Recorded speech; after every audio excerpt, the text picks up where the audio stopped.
Raider Nation, what's going on? It's Mitchell Rents here, host of the Raiders Report. I got a brand new Raiders mock draft coming at you. All 7 rounds, all 8 picks. I did this on PFN mock draft, but I figured the way that I would do this is, since now that free agency 1 week is in the books, a lot of the Raiders' needs are a lot different from the last time I did a mock draft. So what you're going to see coming up here on today's show is I did not do any trades, and I ended up picking all of these picks that the Raiders have right now in 2024. I know originally when I've done some mocks in the past, Tankathon had the Raiders having 9 picks in total, 3 picks in round 7.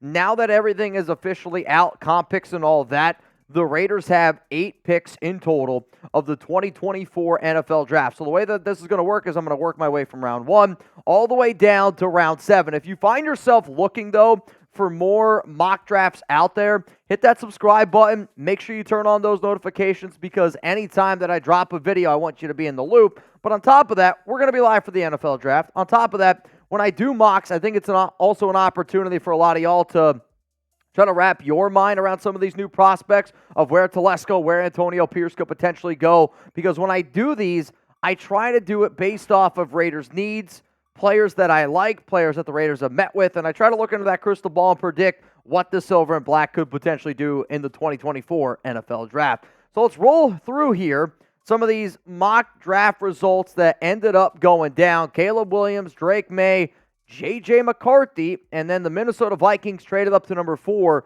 to select Jayden Daniels. I thought about trying to trade up for Jayden. However, the first trade that I offered Minnesota was declined. And I tried to give up 3 first-round picks. They declined it, or I guess I should say Arizona declined it. They just got a better deal from Minnesota. Marvin Harrison Jr., Malik Nabers, they go off the board at number 7. Olu Fashanu, Brock Bowers, Roma Dunze, then Joe Alt. Quinion Mitchell goes off the board to number 11 of the Cardinals, and then Terry and Arnold, cornerback from Alabama. So that means for me personally, I'm on the clock now, round 1, pick 13, and I could have gone a few different directions here. Obviously, to me, I'm just going to go with the position that I still value and I still believe that this Raiders team needs to address. Not that I don't believe in Thayer Munford. I just view Talisi Fuaga as being an upgrade over Munford. And if you can have Munford be like that versatile guy, kind of like what we thought Jermaine Illuminor might be, somebody that can play guard, can play tackle, can play left tackle, right tackle, do both of those things. But going out and adding Fuaga, a tough run blocker, who also potentially might end up playing guard. I'm going to put him at right tackle personally. You address that right side of your offensive line, and you continue to build one of the best trench units on both sides of the football, because as it stands right now, this is the Raiders' offensive line. Your left side is okay. Now, I've also seen some ideas out there. Maybe you kick Dylan Parham to the right guard. You go out and sign another free agent offensive lineman. Based on where the Raiders are at right now, I am really, really hoping that the silver and black go out and you add another offensive guard to the trenches. That way it helps out your overall line going into the NFL Draft. Let's go to round 2 here, pick number 44, and I really like the value, and I was able to get Ennis Rakestraw, cornerback from Missouri. This is my 4th ranked corner for the Raiders, and this is actually a player that I think might end up getting taken in round 1. Very athletic dude, very fiery, very competitive, and this would be arguably the best corner on the Raiders roster right now. I'm a lot higher on Rakestraw maybe than some other people are out there, but 35 tackles, 4 PBUs, no interceptions last season for the Missouri Tigers. Does need to be a little bit better on his ball play, ball hawking skills, but for a competitor, for what Patrick Graham, for what Antonio Pierce is looking for, you go out there, you're going to find somebody that's not afraid to come up and hit you. You're going to go out and find somebody that can do multiple different things, can play in multiple different systems, and could be a legit outside corner. He's an upgrade over Brandon Faison. It would be Nate Hobbs, Jack Jones, Ennis Rakestraw Jr. at round 2, pick 44. Personally, to me, I think Rakestraw gets taken in round 1. Let's go to round 3, pick 77, and I'll be real, this is the part of the mock draft where I was very interested to hear some of y'all's standpoints, because Bo Nix was on the board at pick 44. Michael Penix Jr. went off the board already, so I could have taken Bo in round 2, pick 44, but I decided to roll the dice, and I decided to see, could maybe Bo fall to round 377, which Nix ended up getting taken in the 60s in this mock draft. So instead, I ended up going with quarterback Spencer Rattler from South Carolina at 77. there's a part of me that wonders where he ends up going in the NFL draft, just because there is some upside there. He's got athletic ability. He's got the arm talent. He was the MVP of the Senior Bowl, and I know that the Raiders have started to scout Rattler, and based on the value that I had presented to me, like, the only way I would have been able to get Michael Penix Jr. is if I would have traded up and probably would have had to give up more draft picks this year and potentially even a first-round pick in next year's draft. I didn't want to do that. I didn't want to take Bo at 44 either, and I decided, you know what, I'm going to roll the dice on Spencer Rattler, and he was available to me at pick 77, and that's the route that I'm going to go. If the Raiders decide to take this South Carolina quarterback, guess what? You're going to have a three-way quarterback competition between him, Gardner Minshew, and Aidan O'Connell. And I don't really anticipate that Rattler would legitimately win that battle, but what I do think what would happen is you have Gardner Minshew and Aidan. They battle for the starting spot. Whoever ends up winning that starting spot, you roll them out there, and then you have Rattler learn for a year. Then you hand the keys to him. Like, if you're going to go out and get a quarterback like Rattler, J.J. McCarthy, those guys need time to marinate. Those guys need time to sit behind. And I do think having a QB like Minshew to be that veteran presence that really helps this young quarterback would be the route that the Raiders would ultimately end up going. So I had this question here because I thought, you know what, let's ask the nation. Let's say the Raiders go out and they draft Spencer Rattler.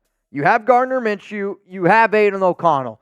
Out of those three QBs, who do you think would be the week one starting quarterback for the Silver and Black? Type SR for Spencer Rattler, GM for Gardner Minshew, AOC for Aidan O'Connell. My money would go on Gardner Minshew. Let's go to round 4 here, pick 112.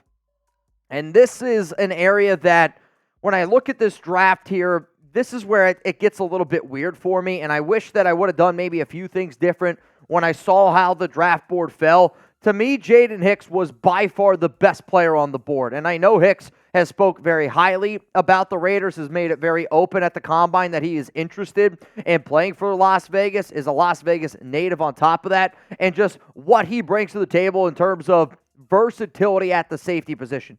It is not the biggest need for the Raiders. But if you are looking at best player available, I'm telling you in this mock, he was by far the best player available still left on the board. He can play safety. He can be a tough-nosed type of player. And if you're not sold on Epps or Merrick, and if you potentially next offseason got to pick between one of these players of who you're going to extend, well, going out and getting Jaden Hicks might be a little bit easier of a decision to make. On top of that, if there was a player that I would be intrigued by, could the Raiders turn a safety into a linebacker? Hicks is athletic enough, he's big enough where even if you added like 10, 15 pounds to him, could you do something that we thought maybe the Raiders tried to do with Isaiah Polameo last season? Could you do something that we saw many years ago where Tanner Muse tried to play linebacker? Even, you see it with the linebacker right now. No, not Isaiah Simmons. The linebacker right now, Luke Masterson, where he's a little bit undersized as a linebacker, and some people thought he could potentially end up playing safety. This would be more about a versatility type of move, and you not loving somebody that this regime did not draft, which was Chris Smith. Before I get into our next pick here in this mock draft, I noticed today that there are Christian Wilkins t-shirts available out there. Now, I know it says 00. Wilkins is going to wear number 94, but our partners here, they don't have the number yet updated on the jersey. So bottom line is this: if you want to pre-order your Christian Wilkins t-shirt, it's chatsports.com/Wilkins. That link's going to be available to y'all down in the comments and down in the description of today's show. I know what the picture shows. When you pre-order your t-shirt and it comes to you, it'll have the correct Christian Wilkins number. It's just when they made it, it was 00 just because they didn't want to take a chance on the number. And when you click on the link, it'll literally tell you, like, number hasn't been officially official. I'm up here telling you Christian Wilkins is going to wear number 94. And if you want to pre-order your shirt for a chance to get one, chatsports.com/Wilkins. Let's go to round 5, pick 148, and this is another pick that's not a major need, but Marshawn Lloyd off the board, Ray Davis off the board. I was hoping that one of those two running backs would fall to me at round 5, pick 148, and when I go back and I look at this mock draft, the area that I kick myself in the butt is I wish I would have taken Lloyd or Ray Davis in round 4 instead of Hicks. However, though, it is kind of what it is here. For those of you that are watching live, the video that we're going to do next is the Raiders are signing Alexander Mattison, so just be on the lookout for that. But Cade Stover was somebody who I ended up taking in round 5 here. I believe he's going to be a top 100 player. ESPN has him ranked as their 79th overall dude. But to me, the reason why that I ended up going this route here is because Harrison Bryant's on a 1-year deal. I know how difficult it is for tight ends to be able to get a deal done right away, or for tight ends to be able to make an instant impact on a team. So because of this, you have Maye, you have Harrison Bryant this year. You let Harrison Bryant walk next season, and then you end up rolling it with Cade Stover. Let's go to round 6, 208. I'm going to go with Kamani Vidal, and for people that watch this show will know that this is the running back that I am starting to target late in my drafts. He's a small, undersized back. However, he's a lot stronger and he's a lot thicker than what he gets credit for. He's 5'8", 215 pounds. He has a nasty stiff arm, and I had somebody at the combine tell us that his running style kind of reminds him of a lesser version of Josh Jacobs. Go watch the tape. I know, Troy, small school, large workload, but Kamani Vidal, 4.46 40-yard dash, good footwork, interesting running back prospect that I would at least keep an eye on. Though, as I am making this video, the Raiders did just sign Alexander Mattison to add to that running back backfield. Let's go to round 7 now. Pick 223, Nehemiah Pritchett. And this has been a cornerback that I have just continued to get in mock drafts. I think he's a competitive dude. I also know that he's got some ties with Raiders running back coach now, Carnell Williams. Yes, very different positions, but if you can find a corner that can be a Meek Robertson type of replacement, and you can get him in round 7 that's going to go out there and compete at a high level, I do think it's a position to at least keep in mind. Before we get into the final pick here of our mock draft, if you want in for a chance to win some money for our March Madness bracket, we now need only 12 more people to get in. $50 Venmo at Mitchell Renz 365. Winner gets $1,600. If you enjoy our duck races, we're going to do a duck race live here on the Raiders Report. You got to win 6 times to end up winning the ultimate prize. The final pick here for my updated Raiders mock draft, Jalen Green, defensive end from James Madison. And I do think it's kind of funny how timing sometimes works. Last week we talked about Green being a player that's got all these stats, all these numbers, 6'1", 245 pounds, 15 and a half sacks last season for JMU. I was told over the weekend, and it was been reported, that the Raiders are going to have a top 30 visit with Green. So a lot of the times when you have these type of visits, and if I'm Jalen Green, the number one team or one of the teams I'd love to go to, defensive end, small school, Max Crosby, Las Vegas Raiders, let's run it. And he's going to get some opportunity to get some playing time. So because they're going to have a top 30 visit with him, and because he's a hell of an athlete, I ended up going Jalen Green here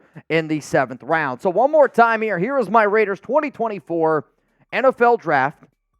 Mock draft update, I guess I should say, after week 1 of free agency. Give it an A, B, C, D, or F. If you want to take a screenshot, post this on social media. Just make sure you tag me. I would appreciate it. That way I could, kind of defend myself here and there. But let me know down below. Grade my mock draft A, B, C, D, or is it an F? For me personally, I look at this mock draft and I like it. I really, really like my top 2 picks. I think getting Spencer Rattler in round 3 is a good value. Where I kind of lose it, and I wish I would have gone a different way, is Jaden Hicks, Cade Stover, though I do really, really like the value. For me personally, I'm going to give myself a B minus grade for this Raiders mock draft.